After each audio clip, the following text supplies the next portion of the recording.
Hey everybody, it's OPXNN. How are you doing today? My name is Rob. Hello, hello, hello, hello. Yes, my name is Rob. This is the Woozle Effect. Cheers. Halloween was just a couple days ago, so I've still got stuff all over the jam space from our Halloween jam night, our recycled sound session we held on Saturday night. Saturday nights are our regular recycled sound session, so that's nothing new. But we had a good time over there, chilling out, having a good time, that sort of thing. All that stuff. Yeah, we're just gonna get things started. The plan today is to do a little pre-show over here on YouTube.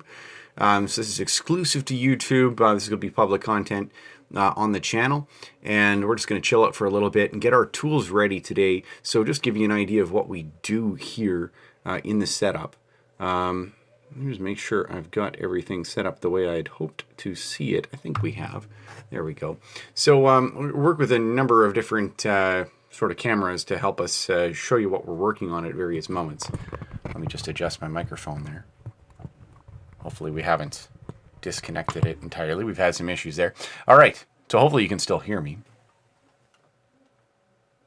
I did have an issue just the other day where every time I moved the microphone, it disconnected. It was very lovely. So essentially what we do here is we've got our overhead camera, which when it's working on its own, gives you a pretty reasonable outline of what we're working on. I got some tools spread out from what I was working on earlier today, which was using the tuning table. We're doing some work on this B-flat power draw harp, and working out some of the adjustments we need to make on the temperament of the tuning table. So that's what we tried to do there. We were trying to make sure that the table, it behaves a little differently than we expected, and maybe I can just point to a little bit of what we were doing just before we get too far gone here. Let me adjust our other camera. That's the other thing too. We'll stop our virtual camera. But we got to try to make sure that we have a system in place, I think, for handling a few little oddball adjustments that I have to make on a regular basis. So configuring the video over here on the alternate camera is probably a good thing to work on. In any case, in the overhead you can see the Sjöberg tuning table that we're using for some of the tuning work. Not all of the tuning work, but some of it. And I expect it'll be more and more over the next little while. I'm just going to adjust a few things over on the other camera before we switch over to it. Adjust its focus and give it a little bit more gain, I think. Because we're nice and close to this camera, so we like it to be fairly clean. Okay, the white balance right. That's pretty close.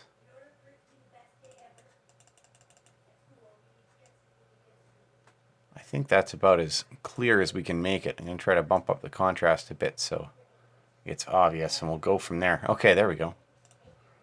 I think that'll do for now. So we on the Sjöberg tuning table here, what we'll be trying to do is adjust the way these things operate. So the draw reeds on a harmonica sit on the bottom of the harp, and so when you play them through a harmonica, you draw air through. Right, this is covered by the blow plate. And air is sucked from the outside environment, drawn by your mouth through one of these holes, up from the outside environment through the reeds, which in this case are valved, up through the reeds and to the harp. So these reeds all here are activated by drawing. And when you place this on the tuning table, this tuning table does all its work by vacuum, essentially through these tubes here and manifold I've got off to the side. But it draws air through these holes and activates them with a draw, which is exactly what you'd expect. And what we find is that the tuning from the table to your mouth when you assemble this on the harmonica, then when everything's ready to go and you're ready to play, is very similar. The note is very, very close and very accurate. What we're finding, this is the blow reed plate that's on here. So what I'm finding is that the blow reed plate, as you can see, you blow into these reeds and it pushes air from the reed chamber through the reed plate, pushing the reed through and out into the outside atmosphere, outside environment. So these are activated by a blow. but essentially air is coming out this way. What has to happen though, so you can activate the reeds while you're working on them on the table, is you install it onto the tuning table in this configuration here. And what that means is that we're actually activating the blow plate with a draw, with a vacuum force. Now what I've discovered, and I've worked out a bit of an equation, an offset to make this work. When we set our tuning table, when we set our tuner, our master tuner, which we usually keep up in the corner here when so I can see what I'm doing on the screen. We got our tuner up there. So in this case, B flat, we've got an offset essentially that we need to program in. So if A443 is the standard that we go for harmonica in this particular case, I'm aiming for A443. I'm just going to pull up my spreadsheet so I can give you as accurate numbers as possible. There's my results there. So if we're aiming for A equals 443, right? If that's the goal, and switching back over there, if we're aiming for A equals 443, then according to my spreadsheet, on a B flat 3 harmonica, where the draw note is B flat 3, we can activate that really quick. That's the note there. So that B flat 3, right, is going to come in at a certain value, right? And that B flat 3 and the B flat 4, which is the 4 draw, which is often the note we use as reference, 4 below, sorry. In this case, it's showing 6 cents sharp, and we'll make adjustments as we go. But 4 below is a B flat 4. And if A4 is 443, then following an equal temperament system, just like on the piano, the B flat 4 would be 469.342 hertz. That's a rounded number, but it's a larger number than that in actual fact. So we just make this smaller here. I'm just going to try to make this so I can actually see it. Yeah, 342 hertz. And this one is, okay, so essentially we found out that there's an offset ratio, and right now the ratio we're using is something like 1.00463. It's an absurd number, but essentially we need to take that 469.342 hertz that we're using for a reference pitch of B flat 4, right? And we need to multiply it by 1.00463. Right, to give us a new number. So instead of tuning to 469.342, we're going to tune to 471.516 or thereabouts. We're going to come to a number that's very, very close. Now you might be saying, like, why this silliness? Why should we worry about how close we are in this respect? The answer is, and I need to add a lot of decimal places here because we're going to add some decimal places. I'm going to add something like 15 decimal places just for the sake of accuracy on the tuner. I'm being kind of redundant here, but there we go. Okay. So what this tells me, okay, oh, good. Just trying to keep on schedule here. And actually, I'm going to put up a little timer for myself so I don't go too far without remembering that I got a next step to accomplish. So, why do we do this? Well, because when you're activating a blow reed with a vacuum, with a draw force, the reed vibrates at something resembling a more accurate pitch that you're not going to attain when you're blowing in that reed. It seems to be that the force of blowing on a reed has a greater impact on the pitch than the force of drawing on the reed. I don't know exactly why this is the case. And that's something that I'd love to study more and dig into just to figure out why this is happening. I find it interesting that it happens at all, but it would be nice to know why it's happening the way it's happening. So there we go. Feel free to jump in the chat if you've got any questions. I am monitoring the chat now, so I should be able to keep an eye on things. Just going to say hello just to make sure it's working there. Perfect. So, yeah, if you have any questions, let me know. We're being kind of bizarre here. So on the tuning table, this note here, this 4 blow is being activated by a draw, and what we find is it comes in a little sharp. right? So what we want, now if we look at this here, 6 cents sharp, what we want is to offset it so that way when we put it back on the harmonica and blow it, it's in as close to in tune, as it can be. We want it to be as accurate as we possibly can. So that's the goal. That's what we're going to try to accomplish. Whether or not we're able to succeed is going to be a whole other matter. I'm just making sure my computer's all set up. That's another aspect of the pre-show is we're going to be trying to get everything set up and organize our tools. So we try to determine what this offset would need to be. So that way when I take this note, right, and in this case it's saying that it needs to go down. It's about 6 cents sharp. So if we were to take our tuning equipment here, I'm doing this as more of a demonstration than anything, whether we need to do this or not. All right. Let's take a little material off the base.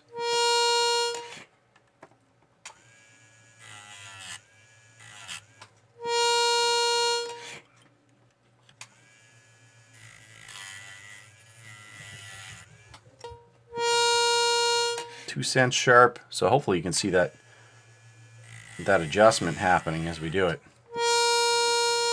That's pretty close.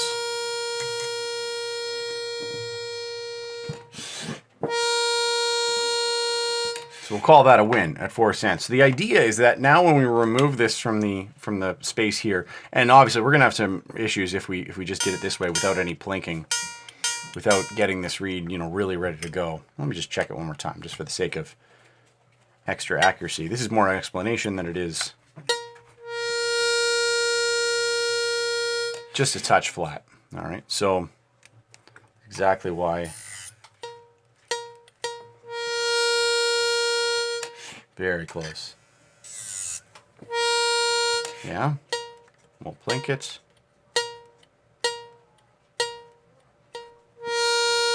Okay, so if we've got a note that's relatively close here to 0, right, when we reassemble it now, you'll notice that when I play it, it seems quite a bit low, but if we offset now, if we correct to the correct number, so B flat 4 is equal to an equal temperament, B flat 4 is equal to something closer to 469.342.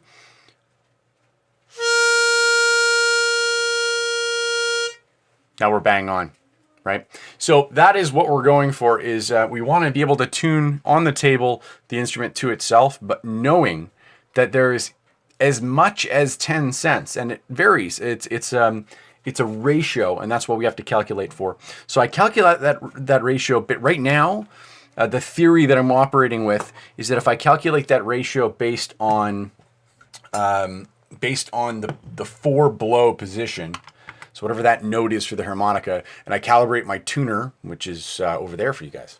If I calibrate my tuner to reflect that, then what hopefully happens is that the instrument's in tune. We don't have to make this additional adjustment for the draw plate, because the draw plate happens properly, I guess you could say. It happens, you're drawing the notes through the tuning table accurately to create that effect. So that's the theory behind what we were doing earlier today. So I got tools that are out on the table and plates that I was working on or planning on working on, and that's sort of what we're up to here. Good. Yeah, everything seems to be functioning. So we don't need a few things. We're going to put a few other things away. But essentially the table, we got a little bit of glare today. This is always fun. I'm going to have to put some better filters up on the top to adjust for that. So I'm going to put away some of the tools we use. What I try to do is keep this tool space fairly organized. So let's see. I've got another tool for, there it is, another embossing tool. So what I try to do is keep embossing tools.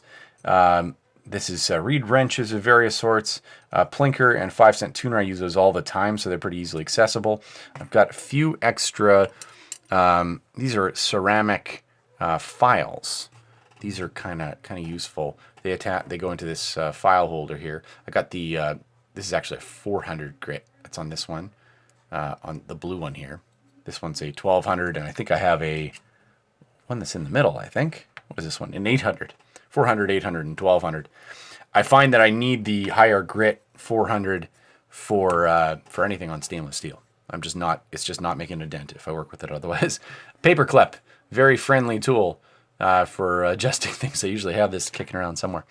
But yeah, we were using some tools. I'm getting a little lax at putting my tools away, so I'm going to try to organize myself a little better. We keep some, I don't know if the alternate view is going to provide us any kind of useful angle on the, or situation there. No, not really. So we'll sort of leave it to where it is. So I try to keep some brass pins. These are part of the Andrew Zajac set. Actually, most of these other ones are part of the Andrew Zajac set. I got a Grobe file that we use. These are all the screws from that B flat. We're going to leave those here because I might be using the comb from that B flat as a template for some of the work here. But we're going to leave those off to the side here. This mat is really good for keeping the screws organized. Got a little piece of shim stock here, which is getting a little worn. Almost time to replace that shim stock. Pardon me while I take a sip of coffee. What else do we have on the go here? We're going, yeah, we got a couple plates here. These are the ones, I ordered a bunch of used reed plates from an excellent harmonica guy. Let me see if I got his card here. And I can show you. There it is. There it is. Let me zoom in on that. Greg Jones. He sells some amazing harmonicas, and he's a great technician, very well respected technician, pretty much the Seidel guy for North America, and I think he's the Seidel guy for around here. So I'm in Canada, and I don't think we have a Seidel guy in Canada. This is the guy that we get a hold of. So he was selling. I noticed on a Facebook, on a tuning customization site, he was advertising that he had some used reeds that he was looking to get rid of, and great price value compared to the regular reeds. These are stainless steel reeds from Seidel Session Steels. I got a few others that came in the package. 2 other Session Steels. Maybe 3 other Session Steels, and I got an 1847 and A. Some of those I'm going to keep as donor reeds, but yeah, check out Greg Jones if you haven't had a chance. 1623customharmonicas.com. I should put that information somewhere. But he was selling these, and I said my full disclaimer up front when I got these reed plates here. They are used, so you can tell that they're, there's a little bit of wear and tear to them. You can tell that there's been some embossing work done on them. Very clean embossing work as well. So that's all very nice. I said right up front when I was working on these, I said any defects whatsoever that happen to be wrong with these harmonicas are entirely because I bought used reed plates. They're like the fault of the previous owner or what have you, or they were damaged in shipping, or they're just, at the end of their life span or whatever they happen to be. So any defects I'm blaming, or myself, I might have mangled them when I unpacked them. So I'm blaming any defects on these on me, and anything that sounds good. And I gotta say, the embossing work that I think I see on these guys, and I don't know if you guys will be able to see, get a good view of the work that's been done on these. They're pretty tight. Now, I can't be sure that that's Greg's work. But like I said, anything that's good about these things, I've decided to attribute to Greg because that's where they came from. So if they work well, it's good on Greg. And if they don't work, it's because I mangled them or they're old or whatever they are. I bought used plates and I get what I get. So I'm very happy, actually, of all of them I got. They all seemed to play. There were a couple odd-sounding reeds that looked like they were just, older reeds and they may need to be replaced at some point. But all in all, these are going to be, we're going to be swapping some of these over tonight on the main show. So when we get a chance over on Twitch, that's where we'll be doing the main bulk of the adjustments that we've been doing. So the plan is to convert some of these 3 over to power draw. I have others, a bunch in the key of, I've got some in high F for Seidel, and I've got a couple for D. Now the D I have from Seidel happens to be an 1847, so this is not of great use to me in that respect. But the reeds are the same. So if I need reeds, if I need spare reeds to swap over at some point, this will be a great harvester set of reeds for my 1847D And if I ever get a session steel or anything else in backup, then I have some backups there. The high F, I don't have a session steel in high F. I probably should get one, to be quite honest. Or an 1847, same kind of concept. But having the backups is good. And I've got, oh, sorry, this is session steel. Yeah, session steel. The 1847 in A. And I don't have an A in 1847. I have a D. I have an A in a session steel in A that I'm going to be working on here, as well as the one I have in my kit. So I do have an A. So these are going to be the backup to the A, and this is just spare reeds, I guess. Yeah, that's kind of where we're at. I'm thinking of getting some other custom combs though, and we may do some experimenting with the. I don't know if I want to do that high F and see if I want to just have a high F, or I want to do some modifications there and see if I can get like a high G. That would be kind of fun to have. The A in 1847. I don't need an A, but maybe it would be nice to have an A flat. So if I were to get some combs, I could do an A flat. Or we could even try a low G. That might be fun to do. Get a thick 1847 low and some cover plates and do that. That might be a fun experiment. So we might look at doing that. So there's a couple things that we could do apart from having backup reeds.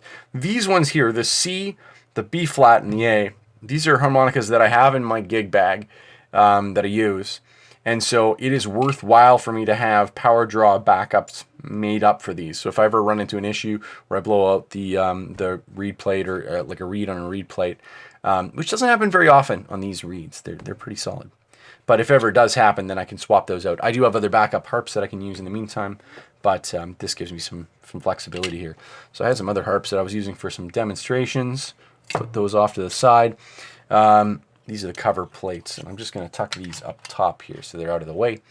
What else can we do here? Do we have another view? No, that's good. Okay. What else do we need in order to work on what we're doing today? I don't want to have too much clutter. So I think I'm going to place, I have a backup C in another good harmonica that's my backup C right now. So I think I might place the C off to the side just for the time being. I'll put it up on the manifold up here so it's out of the way. We'll get to the C when we need it. Next, the A, and I have two A harmonicas, one that's great, one that's a backup. So we'll put this off to the side just for now and let those be. See, ooh, I'm looking at it. I see a slight bow to one of these, so this is going to be a fun project already. I can see that. That's going to be something to play around with. I've got this B flat. So this is what we're going to work on first. I don't have a backup to my B flat harmonica, and I absolutely need one. Absolutely need a backup B flat. So we're going to do that. Was there anything else on my BED? Everything else looks pretty solid. Yeah. So things we're going to need for tonight in order to get through this, and I'm going to give myself another maybe 10 minutes to get through the last of these tool items here. I'm going to start the 15-minute timer because we are going to be switching over to Twitch. Probably in the next 10 minutes, we're going to start the countdown again, and we're going to, probably in the next 10 or 12 minutes, we'll start the countdown again. We'll start the Twitch pre-roll, then we'll end the stream over here on YouTube and do the handoff and head over to Twitch to finish things off. So if you're not on Twitch and you haven't followed us there, thanks for stopping by the pre-show. I really do appreciate it. And I'm just going to share that link again. So if you're interested in following us over on Twitch, please feel free to hop on over there. What we are going to need to do the power draw swap, a couple things. One is an anvil, and I've got a block of steel that I usually use for that. Oh, it's right in front of me. I was looking at the other one that I'm using as a weight for a camera mount. So we're going to need the anvil. We're going to need some other tools specifically for reed changes. So we're going to need a number of pin vices. The tools I use for this are largely Andrew Zajac tools. So if you're curious where you can get a lot of these, that's where the majority of these came from. So we need that. We're going to need the reamer. This is a nice little bit. I'll zoom in just so I can show you what I'm looking at. This is a nice sort of diamond tip reamer, pretty simple, fits in the pin vise, and you can use it to ream out. I have another one that fits nicely on, actually this one fits nicely on my hand rotary tool as well. Then we've got, let's see here, this is, I'm trying to see that number. It's a little tough to read.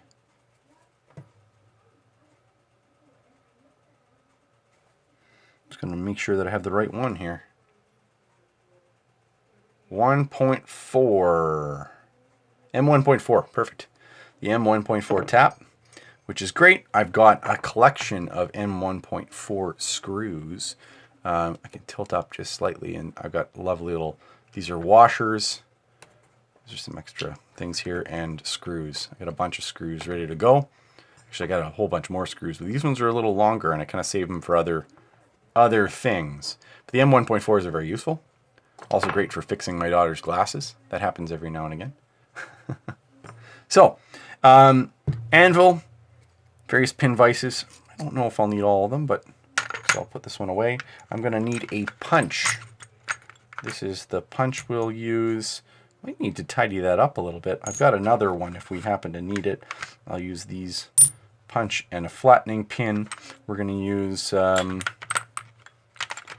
of these, which is the little more worn of the two. This one looks a little bit more, they're pretty close to the same. I'll just use the larger one. It gives me a little more to work with. I have another anvil. This came with one of the most recent Andrews Ajax kits that I can use if I need something quick while I'm out and about. It sits nicely on a hard surface and works. We'll use the big anvil today. I think that's all we need out of there. What other tools are we going to need? I don't need any of these. No, that I think we're good for.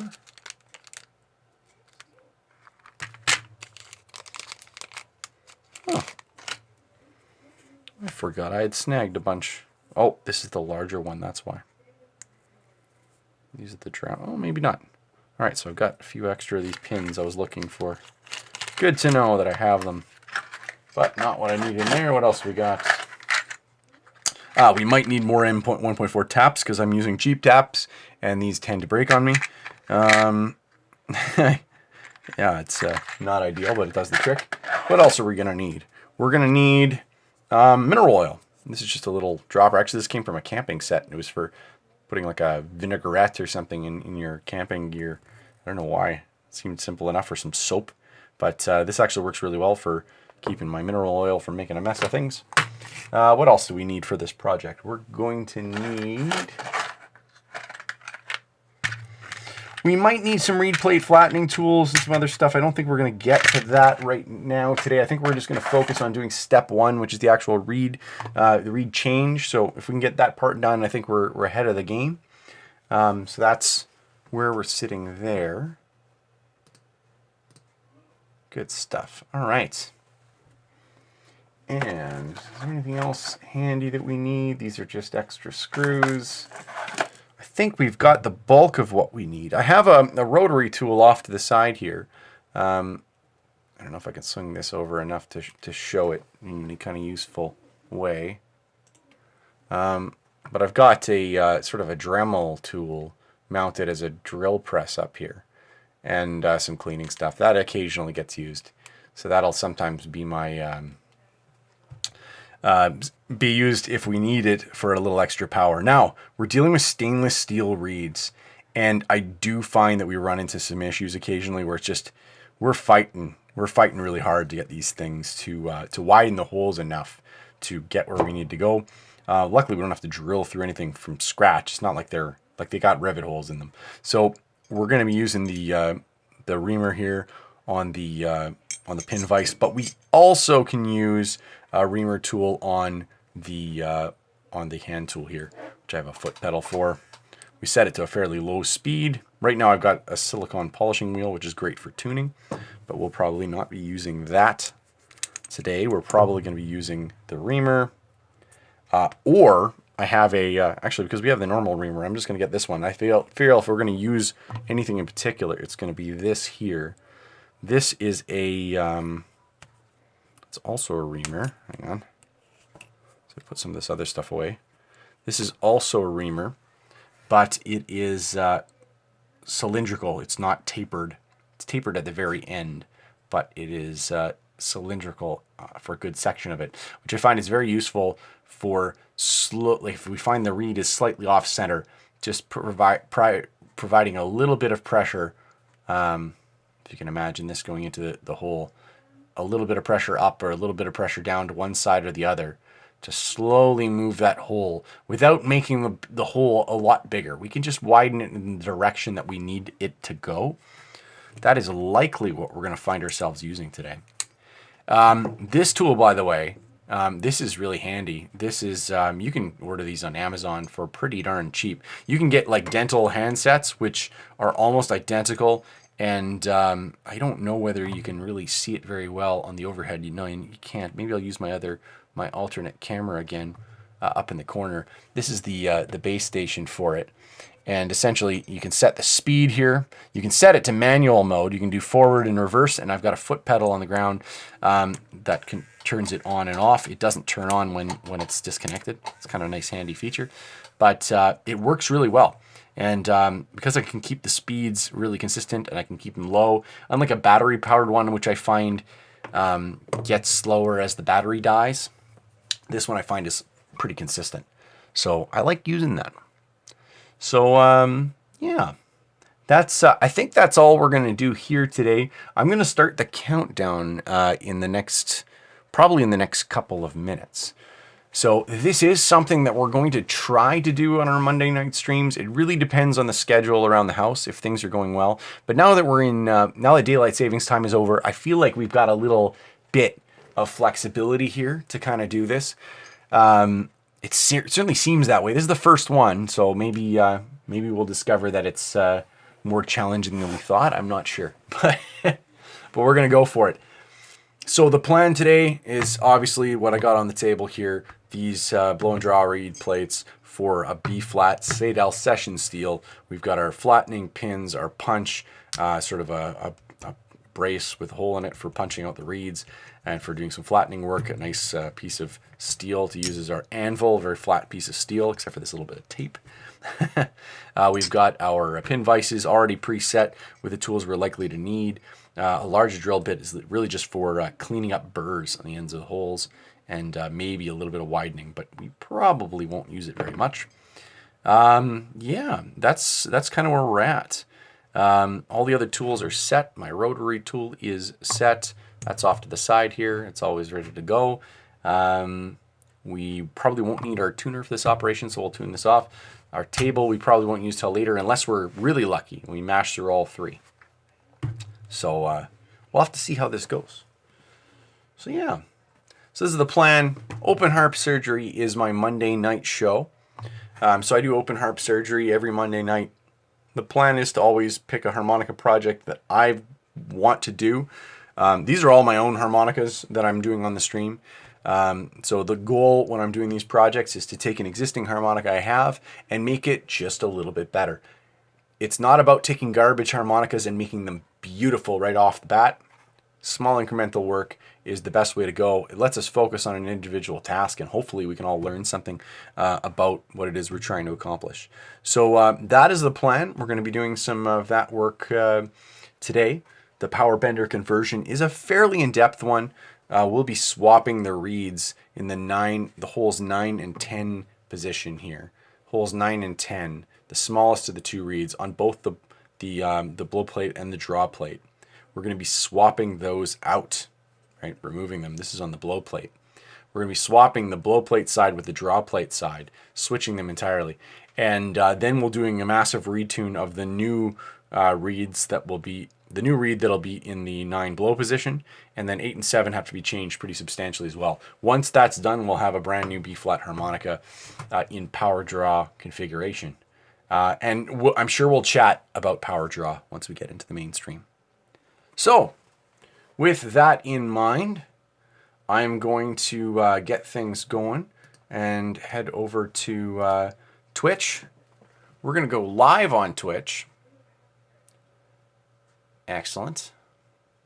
And then we're going to do a little handoff. We're going to end the stream here on YouTube, and we'll carry on from there.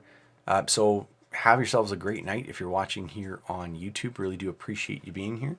And we will see you very soon, I hope. So let's just get the handoff going. We're going to start the countdown and start the transition over. There's the countdown. And let's turn on Twitch. Thanks for watching, and we'll see you over on Twitch. If the link is in the chat, it should also be in the description. So feel free to hop over to Twitch and watch on that platform there when we go live. We'll see you very, very soon.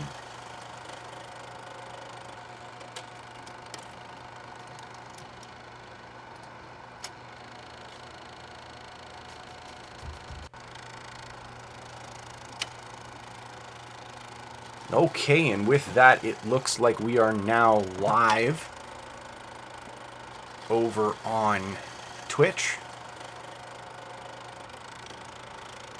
We're going to make sure our announcements have flowed through as per our expectations, and I believe they have.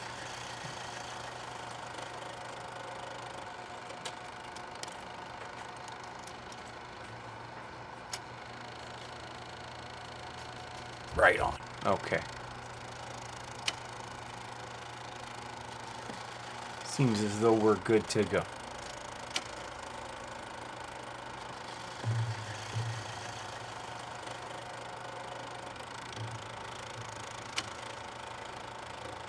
There, we got a new 5-minute timer going.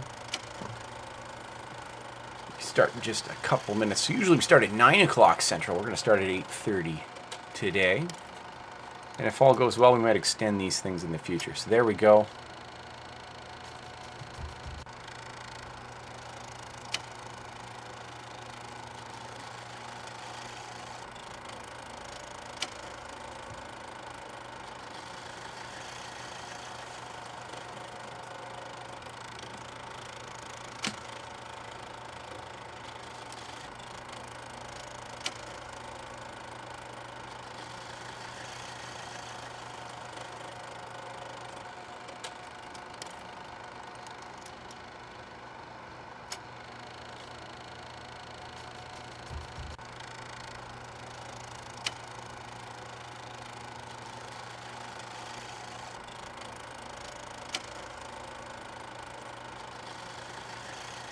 Okay, fantastic. Everything's good to go. We are live over on Twitch and ending the stream here on YouTube. Thank you very much for watching. And if you'd like to see more of the show, please just swing on over to twitch.tv/WoozleEffect, and we'll get into the nitty-gritty of ripping these harmonicas apart and having a lot of fun destroying them, really, and doing some interesting things. So thanks very much for watching, and we will see you in the future. Cheers!